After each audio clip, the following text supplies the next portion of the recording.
এই দেখুন, আমরা বারবার একটা কথাই বলছি, এই যে আজকে আমাদের এটিকে আমরা চূড়ান্ত বিজয় বলতে পারি না, এটা হচ্ছে আমাদের প্রাথমিক বিজয়। অর্থাৎ ফেসিজমর যে সরকার প্রতিষ্ঠিত হয়েছিল সেই সিস্টেমটাকে আমরা প্রাথমিকভাবে উচ্ছেদ করেছি। কিন্তু আপনাদেরকে সচেতন থাকতে হবে, দেশটা আমাদের, এই দেশটা আমাদেরকে রক্ষা করতে হবে, সংখ্যালঘুদের নিরাপত্তা আমাদেরকেই দিতে হবে এবং আমাদের ছাত্র জনতা সম্মিলিতভাবে এই দেশটাকে গড়ে তুলতে হবে। সুতরাং আপনাদেরকে বারবার বলছি, আপনাদের বারবার একটা জিনিস আমরা বলছি, আমাদের আশেপাশে যারা রয়েছে, আমাদের আশেপাশের প্রত্যেকটা যে পারস্পরিক নিরাপত্তার দায়িত্ব সেটা আমাদেরকেই নিতে হবে। আমি আবারও বলছি, সংখ্যালঘু যারা রয়েছে, সংখ্যালঘুদের নিরাপত্তার দায়িত্ব আমাদের, এবং আমাদের যে ধর্মীয় উপাসনালয়গুলো রয়েছে এই ধর্মীয় উপাসনালয়গুলোর দায়িত্ব হচ্ছে আমাদের।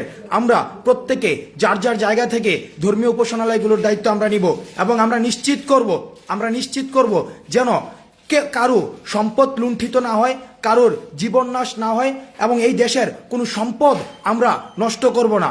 আপনারা যার যার জায়গা থেকে আপনারা এই বিষয়টি নিশ্চিত করবেন। আবারও পুনরাবৃত্তি করছি, এই দেশটাকে আমাদেরকে বিনির্মাণ করতে হবে, এই দেশটাকে আমাদেরকে এগিয়ে নিয়ে যেতে হবে। আমাদের ছাত্র জনতার সম্মিলিত প্রচেষ্টায় আমাদের যে বৈষম্যহীন যে বাংলাদেশের স্বপ্ন আমরা দেখেছি সেই স্বপ্নটি আমরা বাস্তবায়ন করতে পারবো।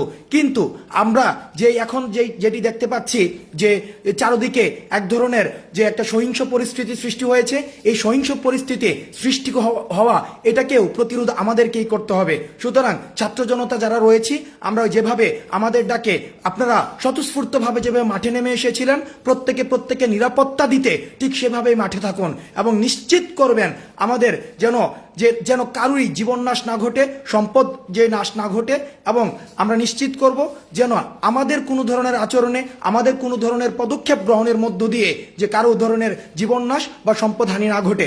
বিশেষ করে আমরা দেখতে পেয়েছি, আমাদের কাছে খবর এসেছে বিভিন্ন জায়গায় যে সংখ্যালঘুদেরকে হামলার শিকার হতে হয়েছে।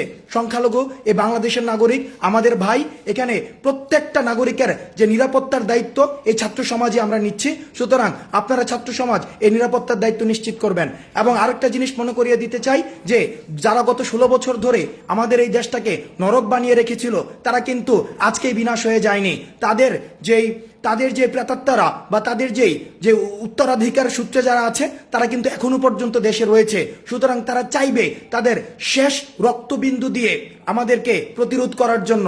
সুতরাং তাদেরকে প্রতিরোধ করা, আমাদের এটাও নিশ্চিত করতে হবে তারা যেন কোনো ধরনের ভ্যান্ডালিজমে অংশগ্রহণ করে আমাদের এই অর্জনকে বিতর্কিত করতে না পারে। এবং গণমাধ্যমে যারা রয়েছে, গণমাধ্যমের খবর সংগ্রহ, খবর প্রচার এবং খবর প্রসারের ক্ষেত্রে আপনারা সহযোগিতা করবেন। তাদের পেশাদারিত্বের সাথে আমাদেরকে যেভাবে আমাদের বার্তাটি বিশ্ব সার্বজনীন এবং বিশ্বের কাছে পৌঁছাতে যে ধরনের ভূমিকা পালন করেছে সেটাকে আমরা কৃতজ্ঞতার সাথে স্বীকার করি। সুতরাং গণমাধ্যম জরুরি যেই সেবাগুলো রয়েছে সেই সেবাগুলোর যে প্রসার, ফায়ার সার্ভিস, মেডিকেল সার্ভিস, সেই জায়গাগুলো আপনারা নিশ্চিত করবেন। আমাদের পরবর্তী নির্দেশনা না দেওয়া পর্যন্ত আপনারা রাজপথ ছাড়বেন না। মনে রাখতে হবে, স্বাধীনতা অর্জন করা সহজ কিন্তু সেটা রক্ষা করা কঠিন।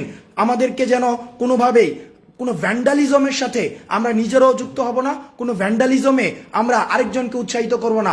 ঢাকা বিশ্ববিদ্যালয়ে যে হলগুলোকে আমরা দেখেছি বিভিন্ন ভাঙচুর করা হচ্ছে, আমরা আপনাদেরকে উদ্দেশ্যে বলতে চাই, বা বিভিন্ন বিশ্ববিদ্যালয়ের হলগুলোতে যারা ভাঙচুর করছেন আমরা আপনাদের উদ্দেশ্যে বলতে চাই, এই ভাঙচুর আপনারা করবেন না। এটি আমাদের শিক্ষার্থীদের হল, এটা আমরা শিক্ষার্থীরা যারা মেধার ভিত্তিতে সিট পাবে তারাই উঠবে। সুতরাং কোনো ভ্যান্ডালিজম নয়, কোনো সংখ্যালঘু নির্যাতন নয়। সবাই ভালো থাকবেন।